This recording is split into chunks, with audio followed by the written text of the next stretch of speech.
Oo ate, ito oh. Mamaya, bibisitahin ko yung lupa. Pero pinapa-verify ko na rin yung titulo na bigay mo sa akin.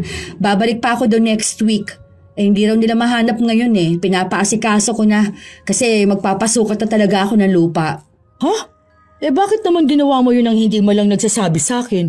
Di ba ang sabi ko sa'yo na wag mo na lang pakialaman? Bakit parang nagagalit ka naman ate? Gusto ko lang naman magkaroon ng legal na proseso ha. Bakit ka kasi nangingialam? Hindi ka nakikinig sa akin eh. Mali ba yung gusto kong gawin? Tsaka para din naman sa'yo yung ginagawa ko. Inaayos ko na yung mga papel ng lupa ni tatay para hindi ka na mahirapan. Tinutulungan na nga lang kita. Sa akin ka pa nagagalit. Buti nga nalaman kong may isa pang lupa si tatay Tapos sa'yo niya ipapamanang mga yon. Hindi ko naman kailangan ng tulong mo. Buhay pa naman si tatay, inaasikaso mo na yung mga lupa. Huwag mong sabihin sa akin nagkakaroon ka ng interes sa mga yon. Kung ako nga hindi ko na masyadong iniisip Tapos ikaw parang hindi mapakali kakahalap ng paraan kung paano makikita yung mga ari-arian ni tatay. Basta, wala akong ginagawang masama ate. Tinutulungan lang naman kita. Huwag ka na magalit sa akin. Iisa lang naman ang gusto ko yung maging tama ang hatian ng lahat at mapunta sa'yo kung anong para sa'yo.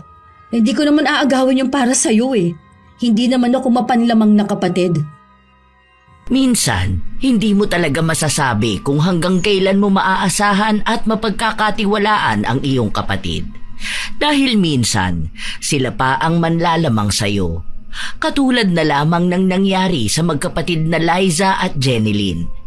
Ngunit kapag langit na ang naghatol, walang magiging kawala. Ano kaya ang kahahantungan ng mapanlamang na kapatid? Ano naman kung uuwi siya? Hindi naman niya malalaman kung anong ginagawa natin, di ba? Saka tayo nag-aalaga sa tatay mo. Malamang tayo dapat ang mas may karapatan. Paano nga? Hindi pa natin alam kung kanino ipapamana yung lupain. Tapos, hindi niya alam na ginagamit na natin yung kalahati para dun sa pagpapatayo natin ng upahan. Tapos pinapasan lang tira pa natin yung isang bahay. Hindi ka ba gumagamit ng utak mo? Nagawa na nga natin magpakita sa kapatid mo ng peking dokumento, di ba? Kaya nating ipagawa yung bago pa siya umuwi. Madali mo lang mauuto yung kapatid mo kung gugustuhin mo. Ikaw pa ba? Expert ka kaya sa ganyan? Sige, ako na palang bahala dun. Nagawan ko na ng peking authorization yung sa pagkuha ng pera ni tatay. Kukunin ko na yung mamaya. Tapos, magbibigay na lang ako sa'yo ng pera para may pang-grocery ka, ha?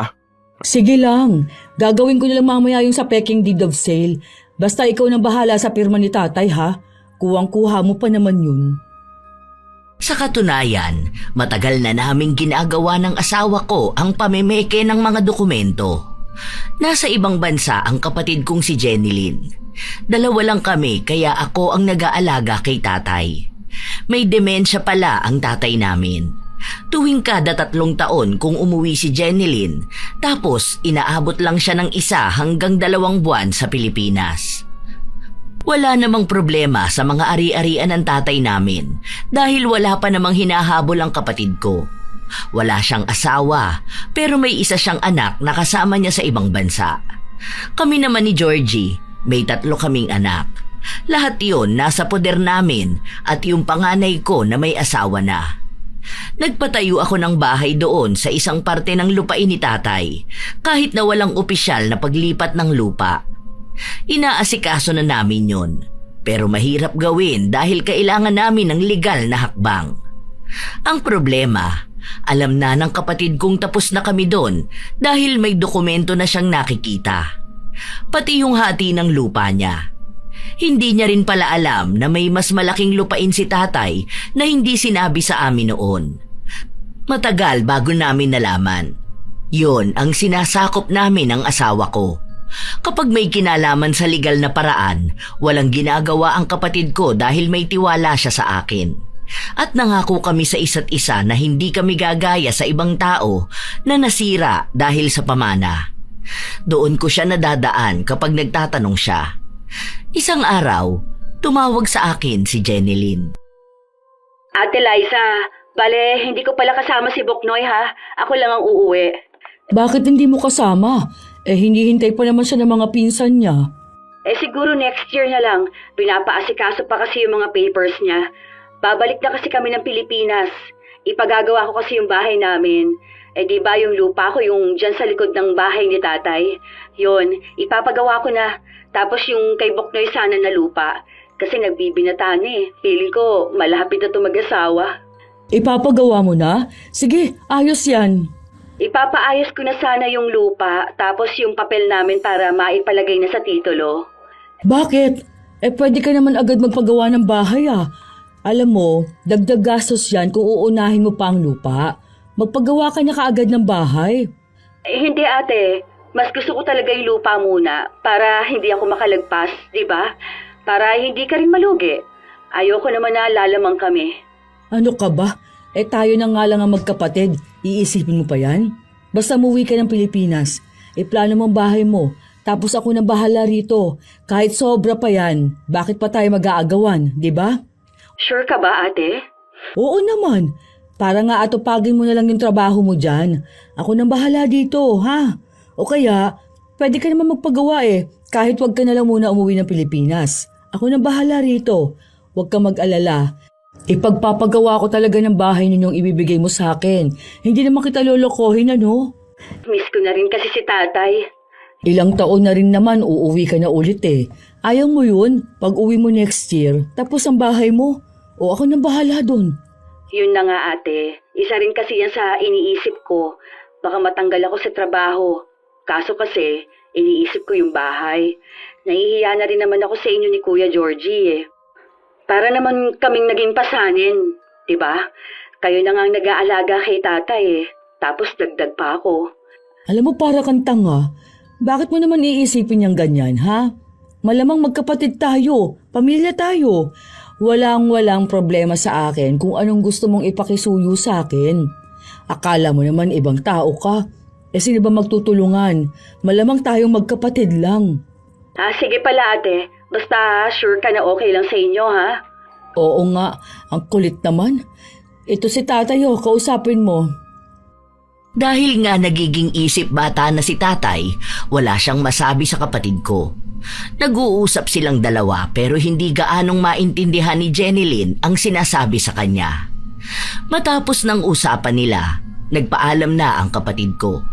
Ang sabi niya sa akin, tatawag ulit siya kung kailan kailangan niya ng tulong ko para nga sa ipagagawa niyang bahay. 1 linggo ang nakalipas, tumawag nga siya sa akin. Nagtanong kung saan niya ipadadala ang pera. Ganon katiwala sa akin ang kapatid ko. Talagang hindi siya nagdududa sa akin. Hindi rin naman siya masisisi dahil kahit noong mga bata pa kami, ako lang talaga ang pinagkakatiwalaan niya. Sadyang noong mga panahon na yon, Lola Telang, malaki na ang pinagbago ko. Aaminin kong naudyukan din ako ng asawa ko dahil gusto ko rin yung pera at karangyaan na dala ng panloloko ko. Noong mga taon na yon, kapag may 100,000 ka na pampagawa ng bahay, talagang maganda na. Yun ang pinadadala sa akin ng kapatid ko kada bibili ng materyales. Pinapakita ko sa kanya ang resibo. Pero ang hindi niya alam, peke lang ang lahat ng yon. Ayan, mukha namang totoo yan. Hindi na yan mahahalata ng kapatid mo.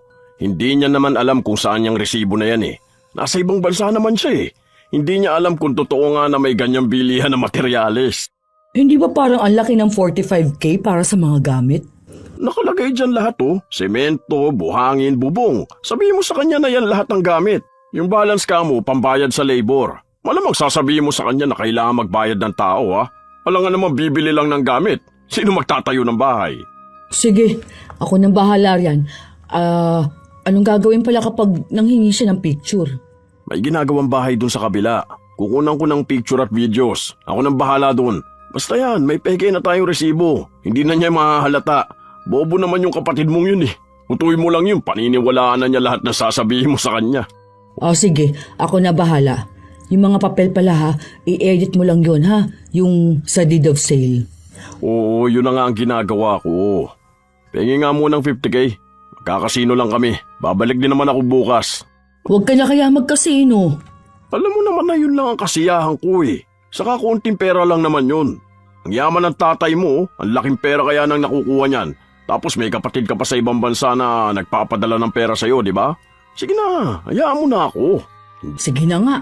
Pero wag mo naman sana ubusin lahat ha. Yung pera na nakuha ni tatay, naubos mo lang lahat sa kasino. Ilang libo yun, no? Tapos nagtitipid tayo ngayon.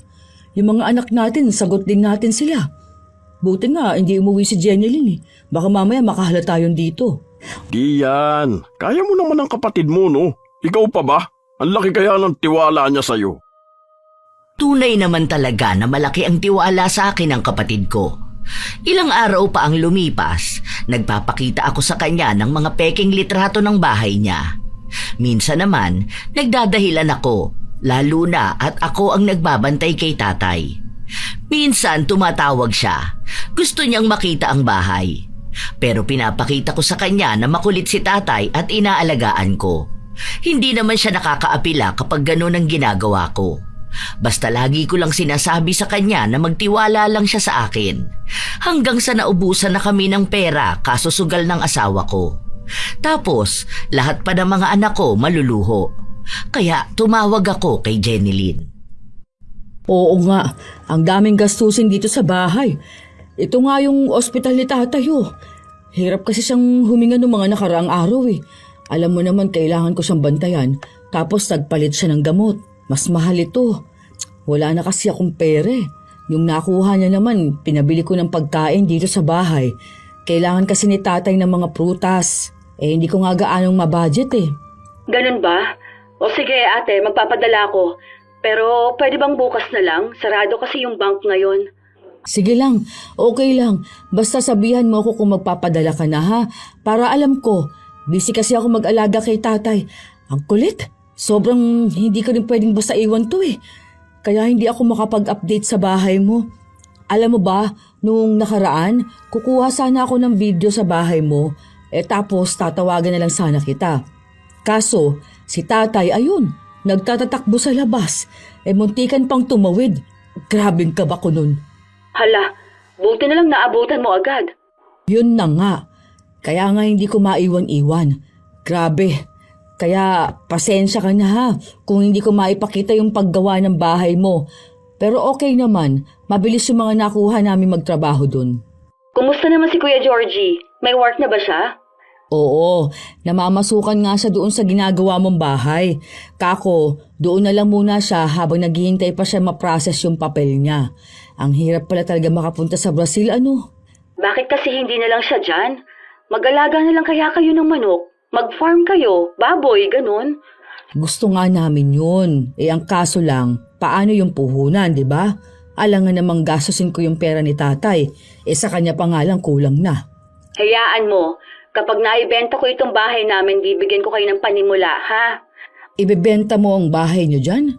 Oo ate, kasi hindi naman na kami babalik dito eh. Diyan na nga kami titira, di ba? Kaya nga pinapagawa na yung bahay dyan. Hindi ba nga akala ko kasi bibisita lang kayo dito, ganun? Hindi ko naman alam na talagang dito na kayo. Diyan na lang talaga kami ate. Ang layo kasi rito eh. Tsaka iba pa rin kapag sa Pilipinas. Para mas makasama ko rin si tatay ha. Para kayo rin. Para magkakalapit na tayo ate. Tapos saka ka mag-apply ng trabaho dito? Ang baba ng sahod sa Pilipinas kung alam mo lang. Magne-negosyo ako, di ba? Ang balak ko, mag-invest nga dun sa farm. Tapos hati tayo dun para may pagkakitaan din kayo kahit nasa bahay kayo. Tapos, magtatayo sana ako ng tapsilugan. Tapos kukuha ako ng pwesto sa palengke. Karne, ganon.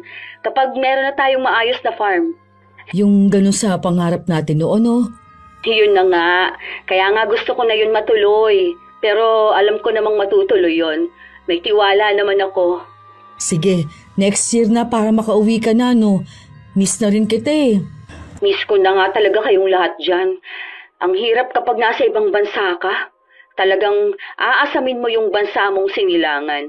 Kahit na medyo alam mo na ang sistema dyan, alam mo na. Paano? Kayong pamilya ko kasi andyan. Oo na, sige na. Sumisigaw na naman si tatay. Sige ate.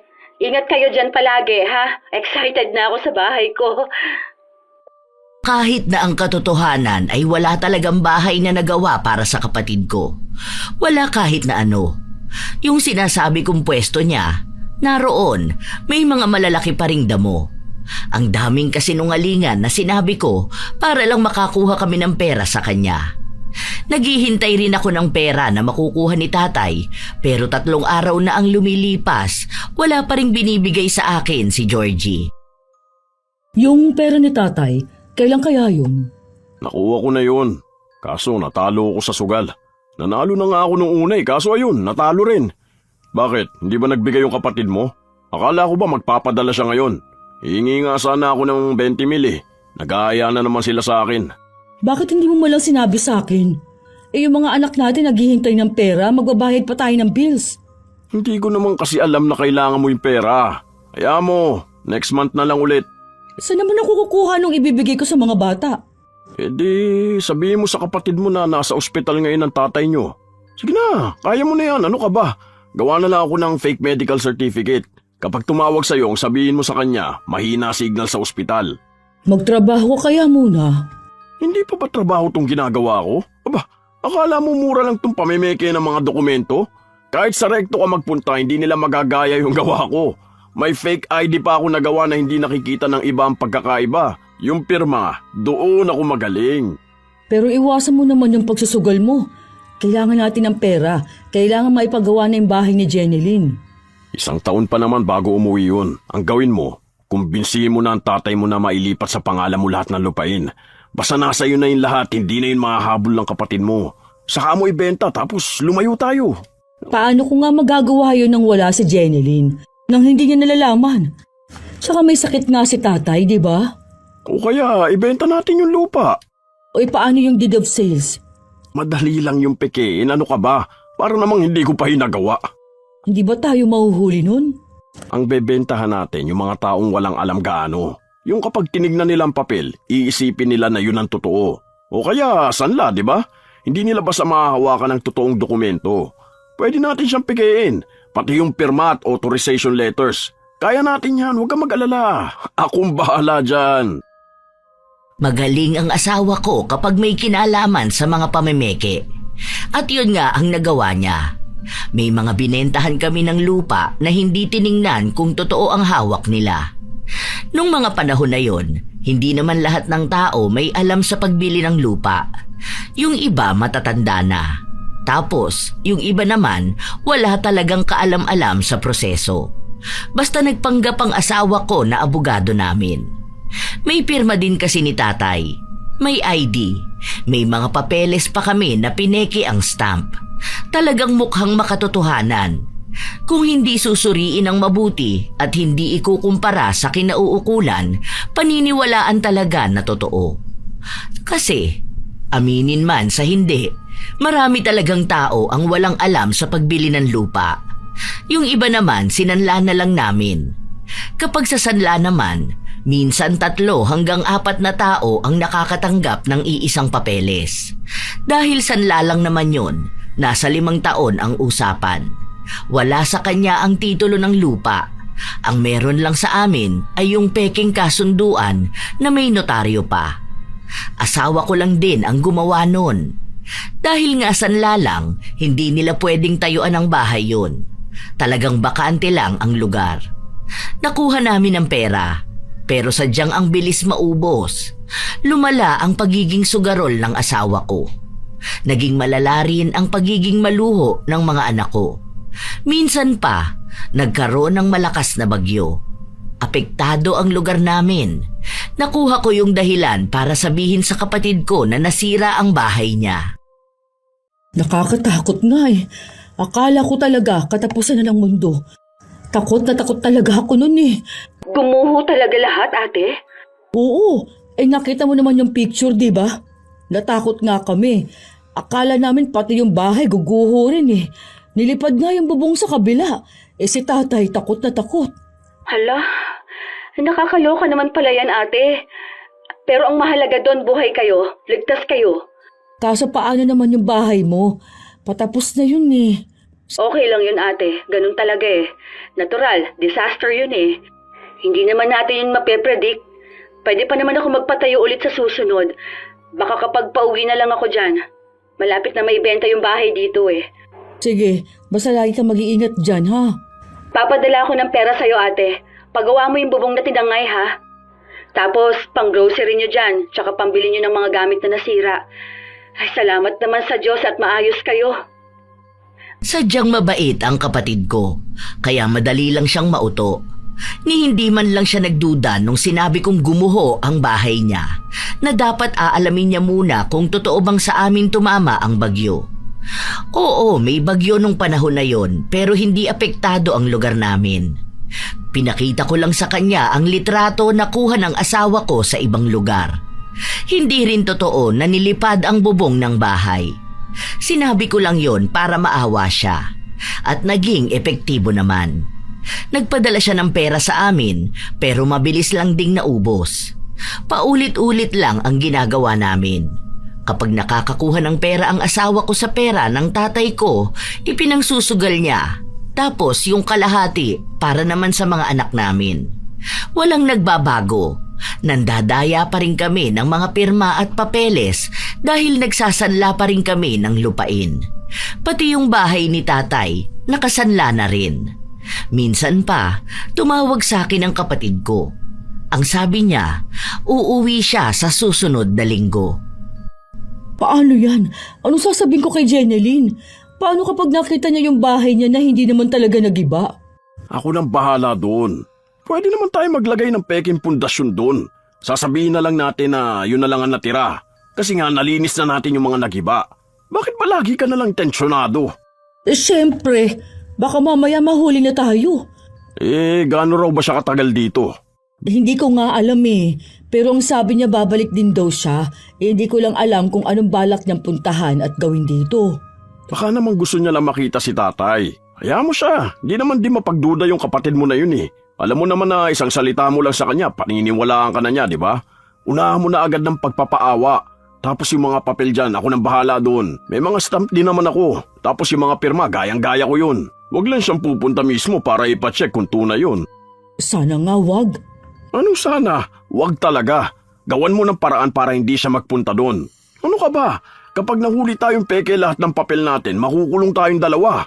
Kinakabahan na ako. Diyan, huwag ka lang magpapakita ng kaba dun sa kapatid mo. Tandaan mo, kailangan natin ng pera para sa mga anak natin. Yung kapatid mo, mayaman naman na yun eh. Tapos ikaw pa nag-aalaga sa tatay mo. Panganay ka pa. Mas malaki ang karapatan mo sa mga pamana.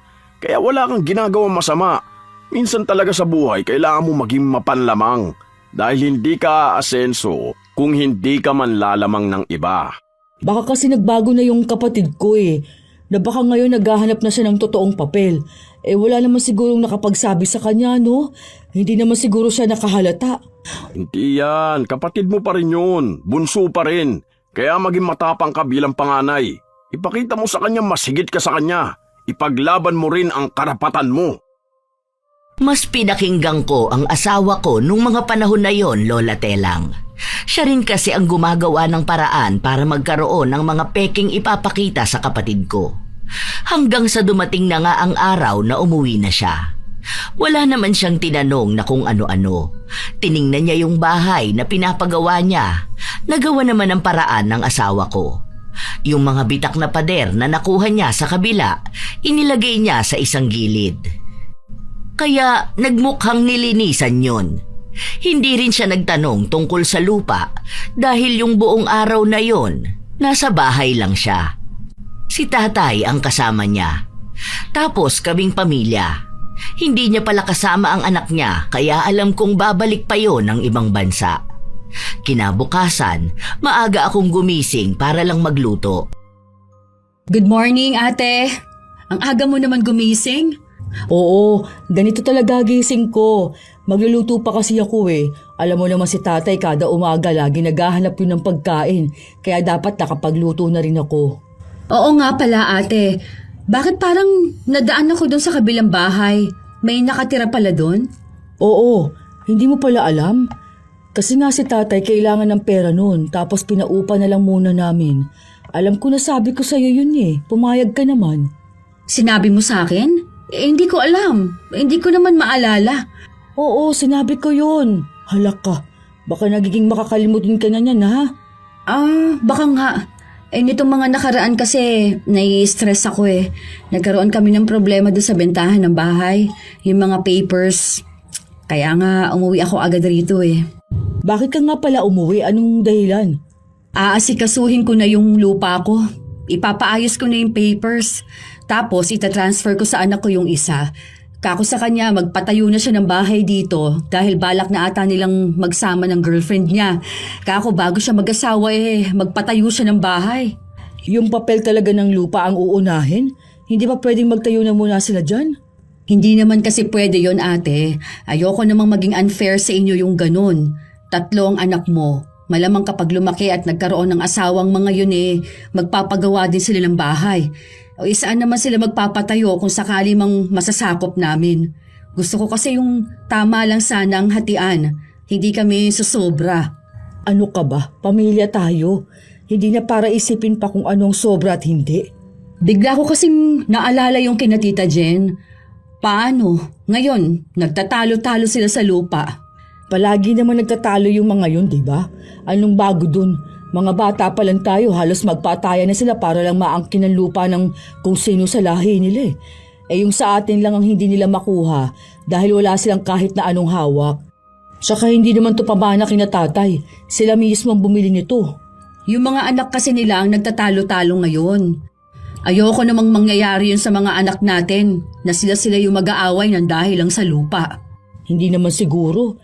Dahil pinangaralan na natin sila, di ba? Na mas mahalaga pa rin ang pamilya kaysa sa lupa. Naku, hindi natin masasabi yan ate. Lalo na iba-ibang iniisip ng mga tao ngayon. Kaya siguro wala pang agawang nangyayari kasi nga buhay pa tayong dalawa. Paano kung tumanda na tayo? Paano kung wala na tayo? Paano kung sa susunod na henerasyon pa? Huwag mo na munang isipin yung mga ganyan-ganyan. Nagpapaka-stress ka dyan. Kung magpapatayo kayo ng bahay magpatayo kayo. Ganun lang yun. Tsaka na yan, maniwala tayo na mas mananaig sa kanila ang dugo ng pamilya natin kaysa ang pagiging mapanlamang. Mabait ang kapatid ko. Alam ko kung paano ko mahuhuli ang emosyon niya at hindi nga ako nagkamali.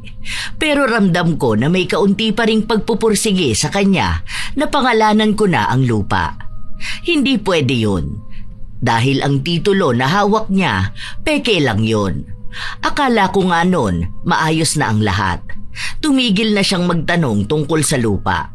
Hanggang sa isang araw, hindi ko alam kung paano niya nahalungkat ang pekeng kasulatan na ginawa namin. Para kunwari, gawa yun ni tatay. Itinago ko nga yun para kung sakali na mawala si tatay, lalabas na iniwan niya ang sulat na yon sa akin. May pirma kasi ni tatay yun. Pero asawa ko lang ang gumawa.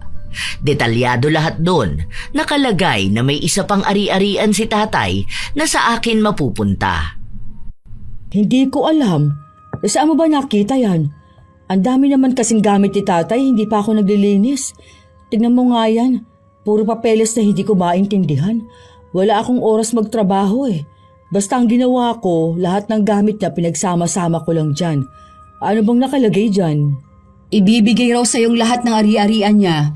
May isa pa palang lupa si tatay. Alam mo rin ba to? Isa pang lupa? Hindi. Saan daw ba yan? Wala namang nakasulat. Baka naman gawa-gawa lang to ni tatay. Alam mo naman yun. Kung ano-ano na lang ang ginagawa.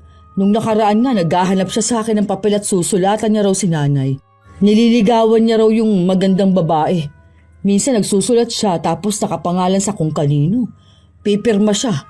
Tapos mamaya, hahanap siya ng kung ano-anong picture na bigay raw ni kung sino. Hindi ko naman kilala. Minsan matino siyang kinakausap ako, pero madalas talaga, malala yung demensya niya. Malay mo naman, totoo to, di ba? May last will ata si tatay, kaso hindi pa natin makukuha yon. Baka doon na yung nakalagay, Ipapa-verify ko nga tong lupa na sinasabi ni tatay. Huwag na yan. Hayaan mo na yan. Baka naman gawang kwento lang yan ni tatay. Itapon mo na yan. Hoy, wag! Handwritten to ni tatay.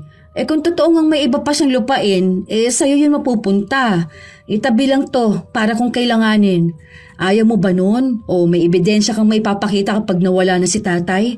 Na may isa ka pa palang lupa na makukuha sa kanya. Love na love ka talaga ni tatay, May lupa siyang isinekreto sa atin tapos sa'yo mapupunta lahat ng yun. Ang laki siguro nun ate. Kung ganun, pwede ka na siguro dun mag-farm. Hindi ko alam kasi wala naman akong nakikita na titulo ng isang bahay. Maglinis kaya tayo. Maghahalongkat ako ng mga gamit. Baka naitago ni tatay yung titulo para dun. Wag na, ano ka ba? Nagpapakapagod ka lang. Malapit ka nang bumalik sa inyo eh. Dapat magpahinga ka naman. Kapag nasa ibang bansa ka, wala kang pahinga. Hanggang dito ba naman?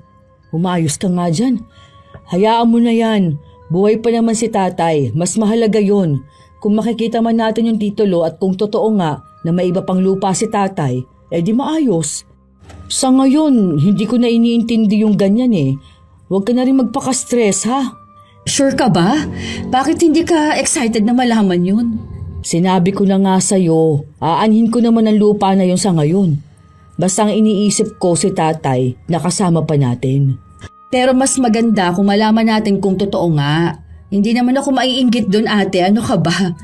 Kasi deserve mo naman yun, no? Ikaw yung laging kasama ni tatay. Ikaw yung nag-aalaga sa kanya. Oh, inihahanda ko lang sana para kapag dumating yung araw na kailanganin mo, di ba?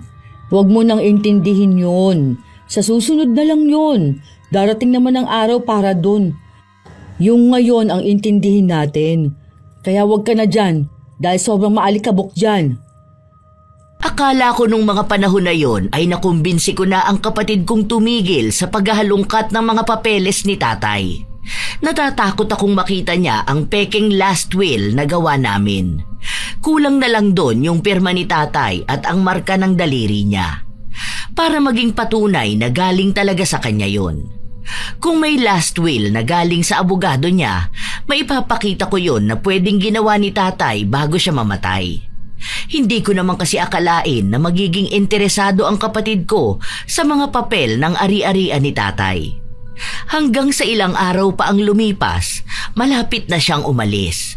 May pinuntahan siya at hindi ko alam kung saan yon. Basta umuwi na lang siya na may dala siyang mga papel. Nakita ko na yung lupang sinasabi ni tatay doon sa sulat niya. May nakita pa akong isang ari-arian niya pero hindi dito sa atin, sa Batangas. Totoo ba yan? Oo ate, ito Mamaya, bibisitahin ko yung lupa. Pero pinapa-verify ko na rin yung titulo na bigay mo sa akin.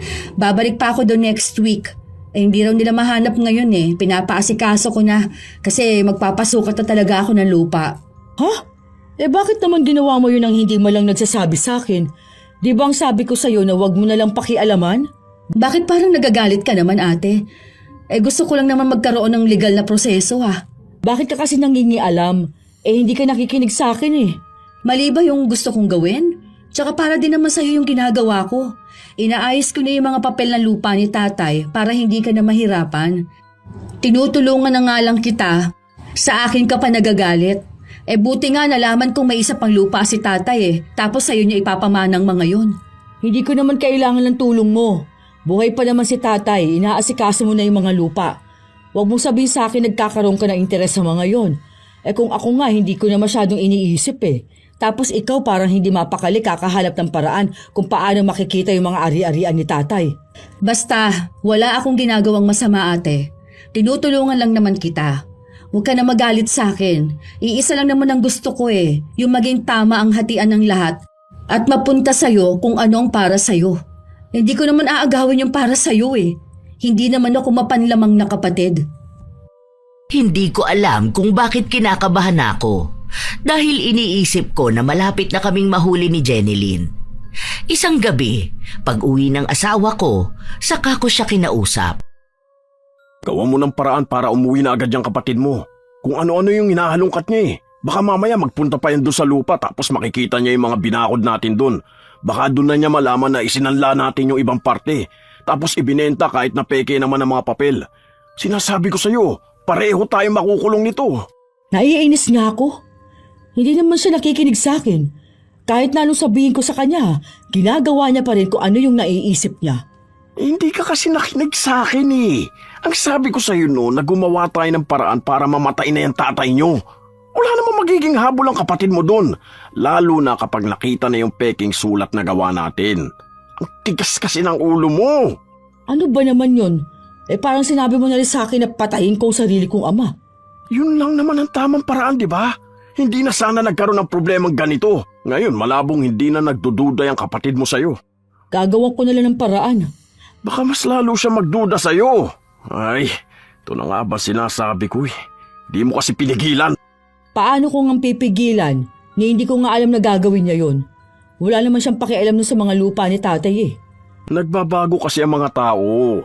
Baka bigla niya naisip na mas malaki ang makukuha niya kung ilalaban niya yung lupa ng tatay niyo. Paano kung sa kanya pala ipapamana yung 2 hektaryang lupa ng tatay mo? Kawawa naman tayo na nagsasakripisyo. Meron na kasi tayong pagpipilian eh. Inuna mo pa yung awa sa tatay mo. Malamang tatay ko yun. Wala naman ang pakinabang ang tatay mo eh. Matanda na siya. Dapat pagpahingay mo na. Ngayon, kailangan pa natin mag-isip ng mas malalim para lang matakasan kung ano yung mga itatanong sa'yo ng kapatid mo. Malalaman na niyang peke yung titulo. Paano kung sumunod pa yung iba pa mga binentahan at sinanlaan natin ang lupa? Milyon ang halaga nun. Wala tayong maibibigay sa kanila. Sobrang problemado na ako nung mga panahon na yon. Pero tama nga si Georgie. Hindi na nga tumigil ang kapatid ko na alamin ang nangyayari sa mga ari-arian ng tatay namin. Pabalik na sana siya ng ibang bansa, pero nanatili pa siya ng 1 buwan pa matapos niyang malaman na peke ang titulo na hawak niya. Paano nangyari yun, ate? Akala ko ba ipinaayos mo na yun noon? Hindi ko rin alam eh. Baka naman mali lang sila. Di ba gano'n naman dito sa Pilipinas? Minsan mali-mali sila. Hindi talaga, ate. Lumabas talaga na peke. Nasaan na yung totoong titulo ni tatay? Bakit kasi kailangan mo pang hanapin? Karapatan ko naman yun dahil anak ako ni tatay. Nalaman ko rin na yung mga resibong ibinigay mo sa akin, mga peke. Pati yung sa ospital ni tatay. Wala siyang record dun sa ospital na sinend mo sa akin. Wala rin yung ibang check-up niya. Bakit naman ganun, ate? Niloloko mo ba ako? Hoy, hindi kita niloloko ha? Bakit ko naman gagawin yun? Hindi ko rin alam kung bakit mo yun gagawin. Hindi ko alam kung anong motibo mo maliban sa pera. Hindi ako manloloko. Hindi ko naman pepekein ang mga sinasabi mo, no? May isa pa ako nalaman. Yung mga pagkuha ninyo ng pera ni tatay. Saan nyo dinadala lahat? Kay tatay mismo. Malamang kailangan ko sa alagaan eh. Pagkain niya, bayad sa bills, o sa gamot niya, sa lahat. Ano bang akala mo? Pati yun kinukuha ko? Grabe ka naman kumambintang sa akin. Tumira ka lang sa ibang bansa, ganyan ka na? Hindi ako nang bibintang, ate. Nagtatanong ako. Ganun na rin yun. Parang may iba kang pinahihiwatig sa akin. Nakakasama ka naman ng loob. Pasensya ka na, ate. Pero may mga kailangan lang akong asikasuhin ngayon, lalo na sa mga ari-arian ni tatay. Hindi ba ang usapan natin? Hindi tayo gagaya sa iba na aangkinin ng lahat? Dapat meron tayong sapat na hatian. O, hating kapatid. Bakit, ate? Inaangkin ko ba lahat? May kailangan lang akong gawin at patunayan. Hindi ko naman kukunin kung ano ang iyo eh. Basta yon ang tama. Kung sobra naman sa akin, magbibigay ako sa'yo. Ayokong isipin at mukhang hindi ko makakayanang tanggapin na baka ikaw na yung gumagawa ng mga sinabi nating hindi natin gagawin. Ayokong isipin. Kasi masasaktan ako, ate. Ikaw lang kasi yung naging isang pamilya ko maliban kay tatay. Simula mga bata pa lang tayo, magkakampi na tayo eh. Kaya kung totoo man ang hinala ko, hindi mo alam kung gaano yun magiging masakit sa kalooban ko. Hindi ka naman masasaktan dahil wala naman akong ginagawang masama. Ikaw lang ang nag-iisip ng kung ano-ano. Sana nga, ate. Sana nga. Nagpatuloy ang pag-iimbestiga ng kapatid ko sa mga ari-arian ng tatay namin. Doon na niya nalaman ang mga usapin tungkol sa pagsanlako ng ilang bahagi ng lupa. Pati na rin ang sa lumang bahay. Tapos, ibang pagbenta ko ng mga lupa na hindi niya alam. At ang malala pa, nalaman niyang peke ang mga papel na binigay ko sa mga tao na yon. Nalaman na niya ang mga panloloko ko. Wala na akong kawala. Kahit na anong paliwanag ko, alam kong hindi na ako lulusot. Kaya kinausap ko na ang asawa ko. Tumakas na lang tayo. Kung tatakas tayo, saan naman tayo kukuha ng pera, ha? May ipon ba tayo? May naitabi ba tayo? Gawin natin ang paraan. Alam ko may mga magrereklamo na sa atin. Gawa mo ng paraan, ha? Ikaw ang makiusap dun sa kapatid mo. Milyon naman ang magiging halaga nung maibebenta niyang ari-arian dun sa ibang bansa, di ba? Oh, pwede na lang niyang bayaran yung mga nakuha natin pera sa ibang tao. Bakit? Ipapakulong ka ba ng kapatid mo? Ang kapal naman ng mukha niya, di ba? Kung hindi siya, paano yung iba na gustong magsampa ng kaso sa ating dalawa? Malaking kaso ang kinasangkutan natin. Pineke natin ang mga dokumento, yung mga resibo, o tapos mga pirma. Lahat yun peke. Alam mo naman na malaking kaso ang falsification case at estafa. Makiusap ka na lang sa kapatid mo. Sabihin mo na lang na nagawa mo yun dahil kailangan talaga ng tatay nyo. Mapera naman si Jenilyn eh. Alam nga naman, pababayaan ka ng kapatid mo na makulong, di ba? Kung tatakas tayo, wala tayong pera. Hindi ko na alam kung anong gagawin ko. Iniisip ko rin ang mga anak ko. Paano kapag nalaman nila na gano'n ang ginawa namin ng tatay nila? Anong magiging reaksyon nila? Paano kung mapahiya sila? Paano kami tatakas lahat? Hindi ko na alam. Parang sa ilang taon na naming ginagawa yon, ngayon lang talaga nagkaroon ng problema. Tapos talagang tuloy-tuloy pa. Ayokong isipin na karma na namin ito. Pero kasi parang doon na nga papunta. Ayokong makulong, kaya sinubukan kong makiusap sa kapatid ko, pero sinabi na niya sa akin na inakyat na ng ibang mga pinagbentahan at pinagsanlaan namin ng lupa ang kaso. Ibig lang sabihin nun, wala na kaming magagawa. Ayaw na rin naman akong tulungan ni Jenilyn na bayaran na lang ang mga gastos. Pasensya ka na ate. Sana alam mong may kapalit ang lahat ng ginagawa mo. Taon na palang lumipas eh. Hindi ko man lang alam na may ginagawa kayong ganito. Pasensya ka na. Hindi na ako makakatulong kapag ganito ang usapin. Para namang hindi tayo magkapatid niyan. Dapat tayong dalawa nagtutulungan, di ba? Bakit noong mga panahong ginawa niyo yun? Naisip mo ba ako? Naisip mo bang niloloko mo ang sarili mong kapatid? Malaki lang ang pangangailangan namin ng pamilya ko. Bakit hindi ka lumapit sa akin? Tutulungan naman kita, di ba? Kung kailangan mo ng pera, sana nang hingi ka sa akin. Kasi hindi mo pwedeng idahilan sa korte na kailangan ng pamilya mo kaya ka nanloko. Grabe yung ginawa ninyo. Sobrang lala nun, ate. Ang daming taong nagbigay ng pera at naloko nyo. Hindi na yung pangangailangan lang eh. Kasi intensyon ninyo na talagang manloko ng tao. Ngayon kailangan namin ng tulong. Tulungan mo kami. Yung ganitong kaso, hindi na kita kayang tulungan, ate. Dahil yung mga naloko mo ang mismong nag-akyat ng kaso, hindi mo na sila mapapakiusapan dahil galit na sila at gusto ka nilang makulong. Pasensya ka na. Kailangan mong pagbayaran kung anong maling ginawa mo. Kung nagkaroon ka ng kasalanan sa ibang tao at ginawa mo yun ng walang konsensya, hindi mo na sila madadaan sa pakiusapan. Pinili mo yan, harapin mo yan. Hindi na bumalik sa ibang bansa ang kapatid ko. Inaasikaso na niya si tatay at binigyan niya ng proteksyon ang mga ari-arian. Nagagalit ako sa kanya dahil gusto ko nang ipaasikaso ang lupa at kunin ang bahagi ko. Ibebenta ko kako yon para makabawi man lang ako, pero ayaw niya. Kaya lagi ko siyang pinagsasabihan na mapanlamang na kapatid. Iisa lang ang gusto niya, ang maangkin ang lahat ng ari-arian ng tatay namin. Nagkukunwari lang siyang mabait sa akin.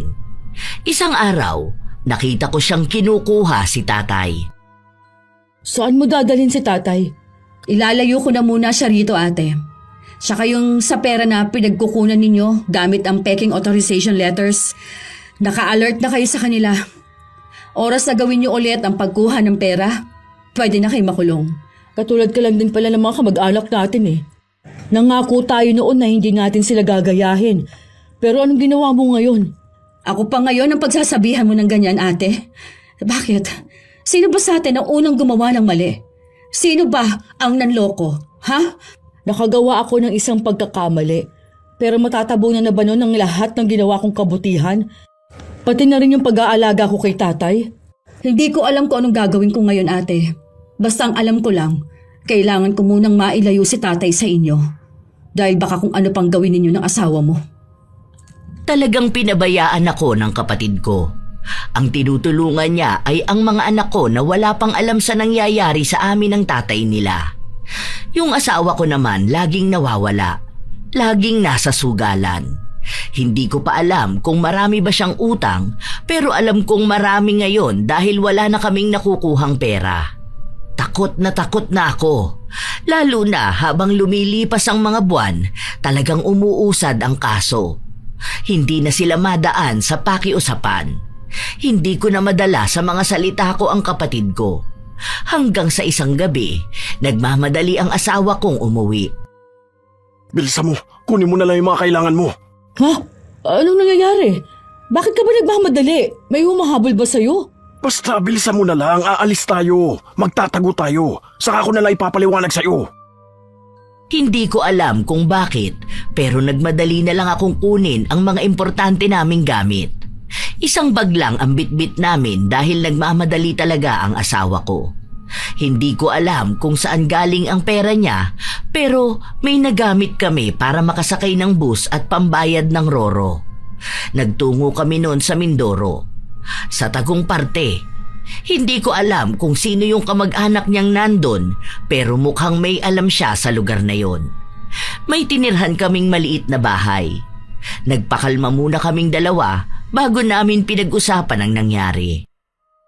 Bakit ba nagmamadali kang umalis tayo? Ano bang nangyayari kasi? May humahabol ba sa atin? May nagtatangka ba ng buhay natin, ha? Bakit hindi mo pa kasi sabihin sa akin? Nag-aalala ako. Maglalabas na sila ng warrant of arrest sa atin. Kaya magtatago na lang tayo rito. Wala namang ibang nakakakilala sa atin dito eh.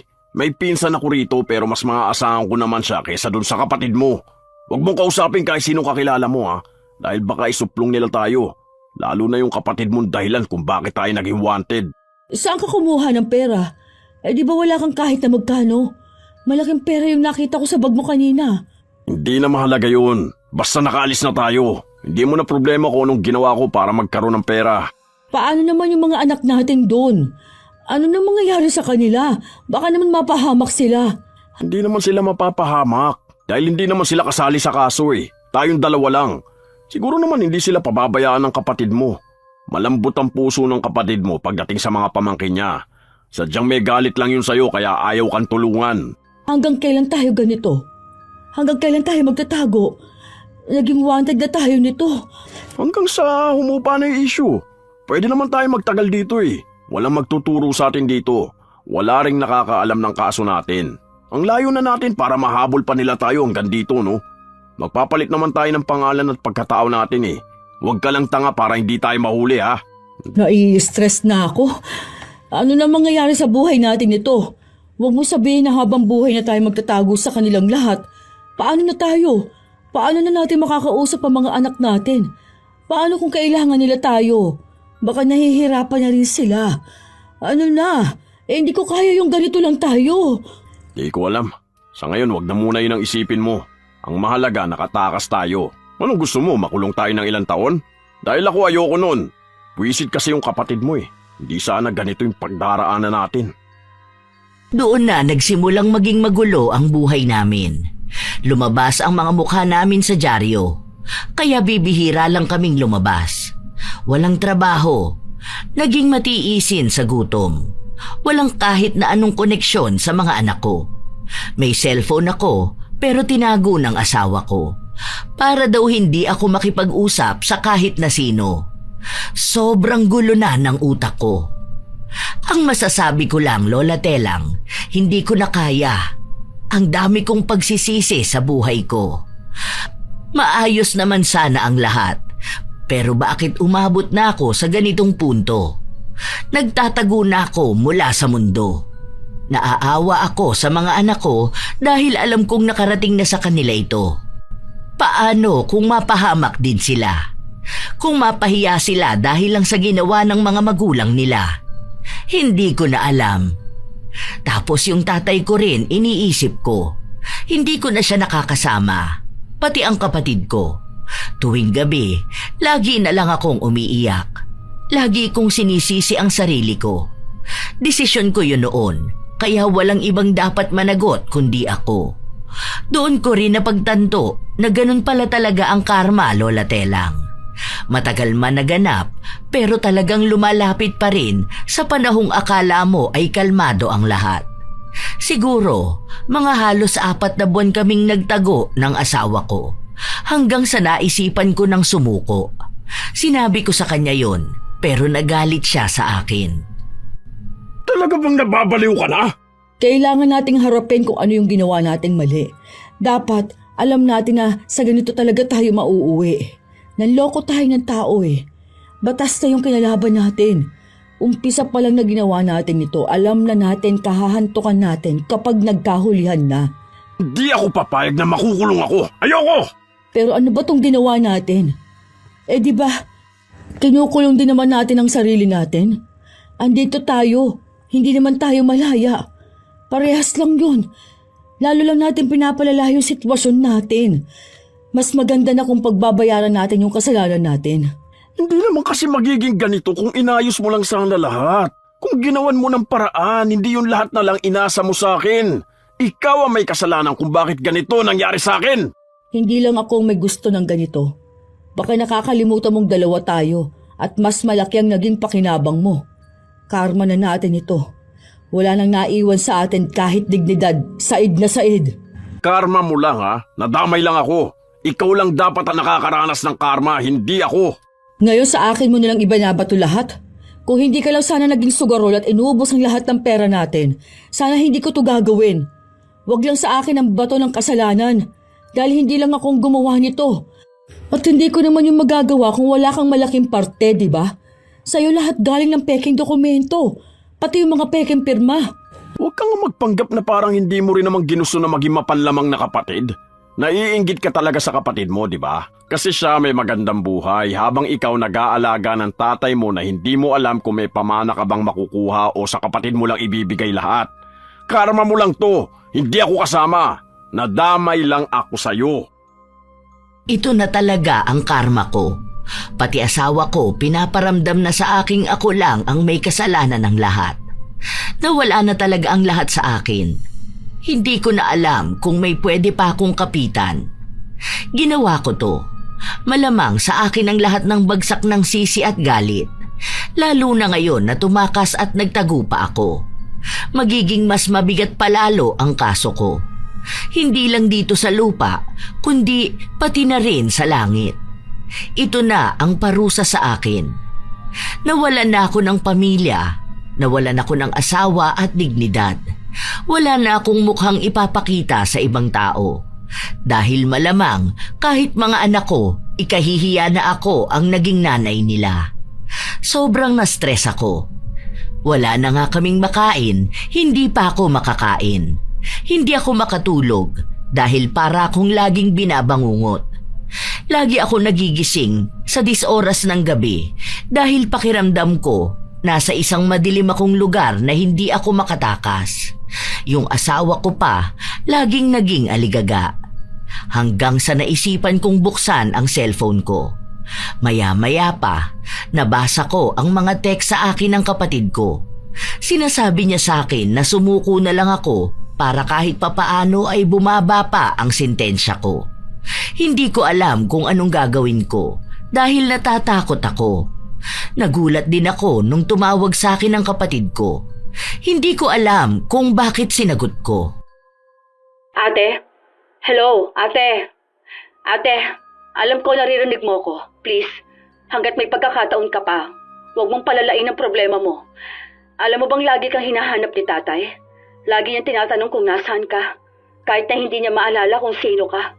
Tapos lagi niyang binabanggit na gusto niyang makita ang paborito niyang anak. Ate, alam kong malaki ang naging kasalanan mo. Pero may panahon pa para magbago ka. Huwag mong ikulong ang sarili mo sa pagkakasala na pwede mong pagbayaran ng ilang taon lang. Hanggat kaya mong baguhin ang buhay mo, baguhin mo ngayon. Maging matapang kang harapin ang kasalanan mo. Maging matapang ka sa pagbabago. Nakakatakot, oo, sa ngayon. Pero kapag nalampasan mo yan, malalaman mong kaya mo pala.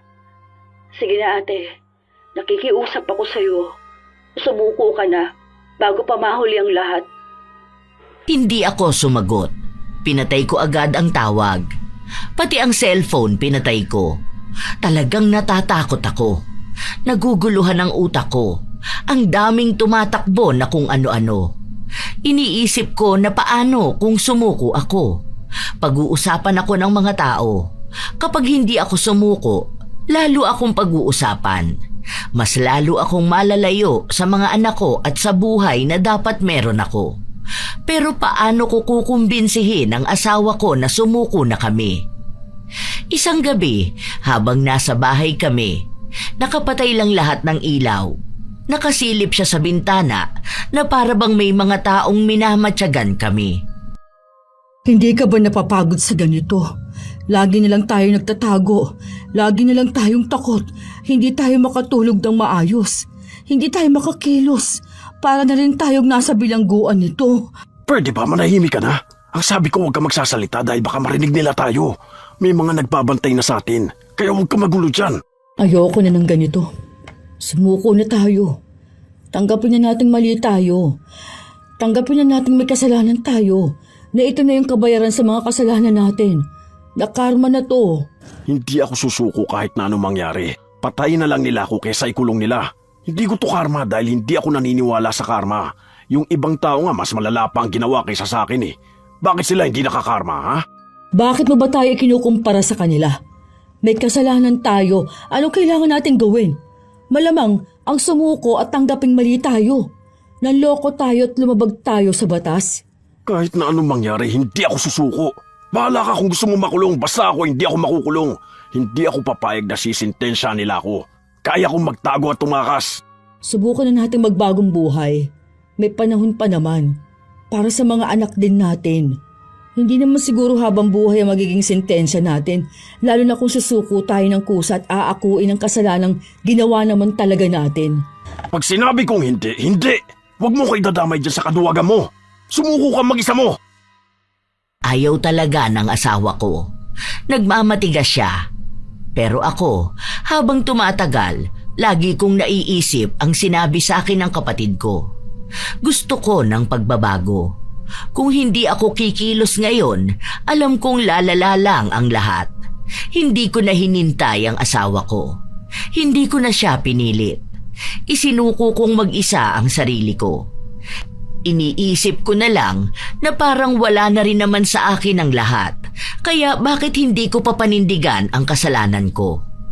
Kung hindi na nila ako tatanggapin, hindi ko na sila masisisi. Basta ang alam ko lang, ayokong habang buhay akong nagtatago sa takot.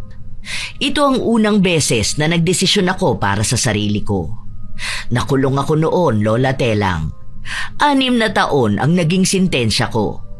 Noong nasa kulungan ako, ang madalas na dumadalaw sa akin ay ang kapatid ko. Minsan naman ang mga anak ko, pero abala sila sa pagtatrabaho at pag-aaral. Isang araw, bumisita sa akin ang kapatid ko. Ang tagal pa lang 6 years, ate. Pero alam ko namang kaya mo yan. Malay mo, mapabilis ang paglaya mo kapag nakitaan ka nila na nagbabago ka, di ba? Patawarin mo talaga ako sa mga nagawa ko, ha? Alam ko naman talaga na mali yun eh. Pero pinilit ko lang talaga ang sarili ko. Pasensya ka na. Hindi ko lang talaga maialis ang sarili ko sa kasalanan na yun eh. Hindi ko napigilan na maging mapanlamang na kapatid. Ang mahalaga ngayon, ginagawan mo na ng paraan kung paano mo pagbabayaran lahat ng kasalanang nagawa mo. Anong nangyari doon sa mga nagreklamo sa akin? Anong gagawin doon sa pera? Wala naman akong maibibigay sa kanila. Ginagawan ko na yun ng paraan. Ang dami nila, hindi kaya maibalik agad yung pera sa kanila. Kaya baka ibenta na talaga yung lupa ni tatay. Hindi pa siya magawa ngayon dahil kailangan pa ng court order para sa akin mapunta ang pangangalaga kay tatay. Ang haba pa ng proseso para sa lupa eh. Kasi hindi naman pwedeng pumirma si tatay sa pag-transfer ng lupa. Hindi pwede yun eh, lalo na sa sakit niya. Kumusta na pala ang mga anak ko? Huling bisita nila nung nakaraan pa eh. Naiintindihan ko naman na abala sila sa kanilang buhay. Okay naman sila ate. Magkakaroon ka na nga ng apo eh. Buntis na yung manugang mo. Alam ko malapit na yung mga anak. Hindi ko palang masyadong nakakausap kasi nga ang dami kong ginagawa ngayon. Mukhang naglalakad na ang apo ko bago ko siya makita. Baka kinder na siya. Baka sasagot na yun ng 1+1. Oo nga, 6 years pa kasi. Hayaan mo, magiging mabait na apo naman siya. Nabalitaan mo na ba yung nangyari kay Kuya Georgie? Mukhang hindi pa. Kasi wala ka pang reaksyon. Wala akong balita sa asawa ko. Hindi naman ako binabalitaan ng mga anak ko. Tsaka hindi na rin naman kami nagkita ulit. Sumuko ba siya? Ano, hanggang ngayon ba hinahanap pa rin siya? Anong ginagawa niya? Patay na si Kuya Georgie, ate. Nabaril siya. Nahuli kasi siya malapit dun sa inyo. Ang kaso nanlaban siya kaya ayun. Hindi ko alam kung bakit hindi sinabi sa inyo mga anak mo pero 3 buwan nang nakararaan. Basta nung sumuko ka, kasunod lang din nun yung nangyari sa asawa mo. Hindi ako nakapagsalita nung mga panahon na yon. Natulala lang ako. Wala nga akong gaanong maintindihan sa mga sinabi ng kapatid ko. Parang tumitining yung boses niya sa tenga ko. Hindi ko matanggap, pero alam kong totoong nangyari yun. Masakit yun sa akin dahil asawa ko yun. Tapos hindi ko man lang siya nakita sa huling sandali. Wala man lang nagsabi sa akin. Ang bigat sa dibdib. Lagi pa akong umiiyak nun. Lagi kong binabalikan ang mga araw na nagdesisyon akong manloko kasama ang asawa ko. Iniisip kong kung iba ang naging desisyon at pasya ko nung mga panahon na yon, andito kaya ako sa kulungan habang umiiyak at nagluluksa sa pagkamatay ng asawa ko? Siguro kung hindi ko pinairal ang inggit noon at hindi ako nagpasilaw sa pera, baka ibang kapalaran ang meron ako. Baka hindi ganito kalala ang karma na natamo ko. Pero wala. Ito na yon. Nandito na ako mismo, hinaharap ang buhay na pinagbabayaran ang mga kasalanan na nagawa ko sa buhay ko. 1 taon ang lumipas, bumibisita pa rin sa akin ang kapatid ko. Hanggang sa isang araw, Wala na si tatay, ate. Kagabi lang. Ano? Teka, paano nangyari? Nagkasakit ba siya? May nangyari ba sa kanyang masama? Mahina na kasi si tatay, ate. Matanda na siya. Nasa 96 na siya, di ba? Hindi na kinaya ng katawan niya. Nagpaalam na siya sa atin. Pwede ko bang makita si tatay kahit sa huling pagkakataon? Hindi ko alam, ate. Kailangan pang ipaalam yun. Susubukan ko kung papayagan ka kahit na saglit lang. Hindi man lang ako nakahingi ng tawad kay tatay sa mga nagawa kong mali sa kanya. Hindi ko mula siya nayakap. Ano klaseng anak ako? Napakasama ko kasing tao kaya ganito na kagrabe ang karma meron ako. Nagsunod-sunod naman. Alam mo ba, ate, na ikaw yung binabanggit niya kagabi? Parang bumalik lahat ng alaala ni tatay ng mga sandali na yun. Hinahanap ka niya. Sinasabi niya sa akin na gusto ka niya makita. Yung pangalan mo ang huling nabanggit niya. Gusto kong makita si tatay kahit sa huling sandali. Gusto kong humingi ng tawad sa mga nagawa ko, sa mga kasalanan ko sa pamilya natin. Please, gawa ka ng paraan para makita ko man lang si tatay kahit na sandali lang. sobrang bigat ng dibdib ko noon. Parang hinahati at sinasaksak kada hihinga ako. Hindi ko akalain na sa ganong pagkakataon ako babalikan ng karma. Hindi ko na nakita ang labi ng asawa ko, ni hindi ko pa nakita sa huling pagkakataon ang tatay ko. Ganon kalupit ang karma na tumama sa akin. Hindi kasi naaprubahan ang pag-apila ko na makita ang tatay ko. Kaya nung inilibing siya, nasa loob ako ng selda, naghihinagpis at nagsisisi sa lahat ng ginawa ko. Ang dami kong napalampas sa buhay ko, Lola Telang. Grabe ang pagsisisi ko talaga nung mga panahon na yon. Humihiling ako noon na sana maibalik ko ang panahon dahil alam ko na kung paano itatama ang lahat. Pero sadyang tunay nga na nasa huli ang pagsisisi. Saka mo gugustuhing magbago kapag huli na ang lahat. Kung kailan wala ka ng takas.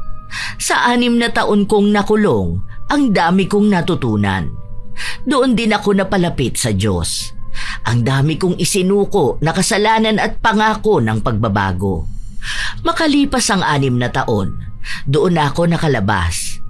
Ang una kong pinuntahan ay ang puntod ng tatay ko. Ay, yan. Masaya na si tatay kasi nadalaw mo na siya. Grabe, 5 taon na pala wala si tatay. Parang kailan lang yun. Pero hanggang ngayon ang sakit pa rin. 2 mahal ko sa buhay ang hindi ko na nakita sa huling pagkakataon. Alam mo ba kung saan nakalibing ang asawa ko? Pero alam ko na masaya siya ngayon dahil nakikita niyang nakalabas ka na sa kulungan at nagsisimulang magbago. Yun lang naman ang gusto ni tatay. Si Kuya Georgie, alam ko naman pero hindi dito. Sa Mindoro, ate. Tapos ang kumuha kasi ng bangkay niya, yung mga kapatid niya eh. Alam ko na alam ng anak mo kung saan. Ikaw na lang magtanong sa kanila, ate. Sana napatawad na rin ako ni tatay. Pati na rin ni nanay. Lalo na ang dami kong nilabag doon sa mga utos nila noon. Yung mga pangaral nila sa atin na huwag tayong magiging mapanlamang. Na mahalin natin ang isa't isa. Mga bata pa lang tayo nang tinuturo na yun. Kung kailang lumaki saka hindi na naalala. Mahal na mahal tayo ni tatay. Kaya alam kong napatawad ka na niya. Sana napatawad mo na rin ang sarili mo. Sana napatawad mo na rin ako. Pasensya ka na kung naging mapanlamang ako, ha? Kung niloko kita ng napakahabang panahon. Pero pangako ko, magiging magkakampi na ulit tayo. Wala na yung panluloko. Wala nang dahilan pa para lamangan ka dahil wala namang kahit na ano sa akin. Nakuha ko na ang last will ni tatay. Sa'yo naman pala talaga nakapangalan ng lupa niya. Tapos sa akin yung isang parte. Mas lamang ang iyo pero dahil nagkaroon ka ng kaso, na-void lahat ng pamana mo kaya sa akin napunta lahat. Okay lang yun. Ganun talaga. Magsisimula na lang ulit ako. Pero baka pwedeng makitira muna ako sa bahay mo. Ate, may bahay ka. Yung bahay ni tatay. Hindi naman sa akin yun, no? Sa'yo na lahat yun. Oh, magkapatid tayo, di ba? Kahit naman niloko mo ko, magkadugo pa rin tayo. Ibibigay ko sa'yo yun. Maghahati tayo sa lupa. Yung hating kapatid, walang mas lamang, kundi pantay. Wag na. Ano ka ba? Sa'yo yun. Hindi mo dapat basta binibigay sa akin. Sapat na yung napatawad mo ko. Tapos tinulungan mo ang mga anak ko nung panahong wala ako sa tabi nila. Basta, yun ang naisip ko, kaya yun ang gagawin ko. Bibigyan kita dahil kapatid kita at naniniwala akong nagbago ka na talaga. Magkapatid tayo, di ba? Doon ko talaga mas lalong napagtanto ang pagmamahal sa akin ng kapatid ko. Hindi ko inakala na matapos ang mahabang panahon na niloko ko siya, pinatawad, tinanggap at minahal niya pa rin ako bilang kapatid niya. Isa ito sa palatandaan kong may pag-asa pa ring magbago kahit na tulad kong makasalanan. Sa ngayon, maayos naming pinapatakbo ang farm na pinagawa namin ng kapatid ko. Manukan at babuyan yun. Yung mga anak ko naman nagtatrabaho rin doon. Tinutulungan kami. Lahat ng anak ko may pamilya na at nakikita ko na nagtutulungan sila. Nagiging gabay din nila ako para hindi nila magawa ang katulad ng kasalanang nagawa ko. Maraming salamat po, Lola Telang, na tinanggap nyo ang kwento ko para maibahagi sa lahat. Minsan talaga, may mga taong nasisilaw sa pera at nagiging dahilan yon para manlamang sila ng kapwa. Walang kadugo, walang pamilya, walang kapatid. Sa mata nila, mas mabigat ang halaga ng titulo kaysa dugo. Mas mahalaga ang pera kaysa alaala ng pagpapalaki at pagmamahal. Ngunit may isang katotohanan na madalas nilang kalimutan. Ang panlalamang ay may hangganan. Maaaring pansamantalang manalo ang tuso, maaaring magmukhang tahimik ang kasinungalingan, at maaaring umusad ang buhay na tila walang kapalit ang ginawang kasamaan. Pero darating at darating ang araw ng paniningil. Dahil ang lupa ay may batas at ang bawat pirma ay may pananagutan. Ang kasinungalingan ay maaaring gawing dokumento, pero hindi nito kayang gawing totoo ang mali. At kahit makalusot sa mata ng tao, hindi kailanman makakalusot sa mata ng konsensya. Mas masakit pa sa kulungan ang mawalan ng tiwala. Mas mabigat pa sa sentensya ang mawalan ng kapatid. At mas mahaba pa sa anumang hatol ang habang buhay na pagsisisi kapag napagtanto mong ang sinira mo ay hindi lang ari-arian kundi relasyon na hindi na kayang buuin pa.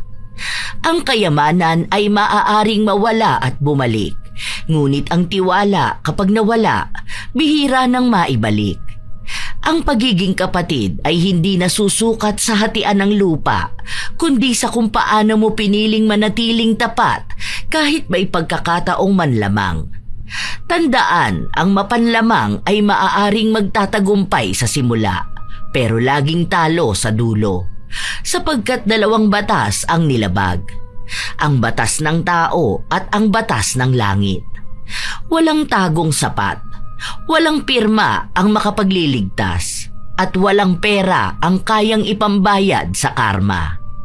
Kaya lagi tayong maging maingat, mga apo. Laging isipin na sa umpisa lang nananalo ang mga mandaraya at mapanlamang. Kayo ba? Minsan nyo na rin bang naranasan ang malamangan ng kapatid? Ibahagi nyo ang sarili nyong karanasan at komento tungkol sa ating bagong kwento. Naway nakapaghati dito ng magandang aral. Shout out sa ilan sa mga masusugid na tagapakinig ng mga istorya ni Lola Telang.